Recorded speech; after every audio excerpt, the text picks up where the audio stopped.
প্রিয় দর্শক, ইতিমধ্যে সারা দেশে কি তাণ্ডব লীলা শুরু হয়েছে। বিএনপি ক্ষমতা আসার পর যেন পুরো দেশকে তারা মাথায় তুলে নাচছে। ইতিমধ্যেই শাহরিয়ার আলমের এলাকায় শতাধিক বাড়িতে হামলা করেছে, যারা শাহরিয়ার আলমের পক্ষে নির্বাচনী প্রচারণা করাচ্ছেন। অন্যদিকে ডক্টর শফিকুর রহমানের এলাকাতেও নাকি হামলা হয়েছে।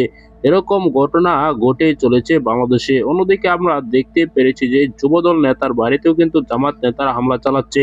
দর্শক, তার পাশাপাশি কেন্দ্র করে সবচেয়ে আলোচনার বিষয় হচ্ছে যে চরমোনাই পীর ফয়জুল করিমের উপর হামলা। এই ঘটনা সামনে আসার পর তোলপাড় সৃষ্টি হয়েছে।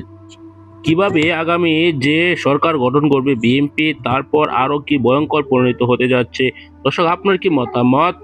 ডক্টর মোহাম্মদ ইউনূস কি সুষ্ঠু নির্বাচন দিয়েছে নাকি বিএনপির পক্ষে কাজ করেছে? বিএনপি ক্ষমতা দখল করার পর তারা কি সুষ্ঠু মতো দেশ চালাতে পারবে? এই বিষয়ে আপনার কি মতামত কমেন্টে জানাবেন। পরবর্তী এরকম নিউজগুলো সবার আগে পেতে চ্যানেলটিকে সাবস্ক্রাইব করতে ভুলবেন না। দর্শক, এই মুহূর্তে বিদায় নিচ্ছে, দেখা হবে পরবর্তী কোনো গুরুত্বপূর্ণ ভিডিওতে। ভালো থাকুন, সুস্থ থাকুন। আসসালামু আলাইকুম রহমতুল্লাহ।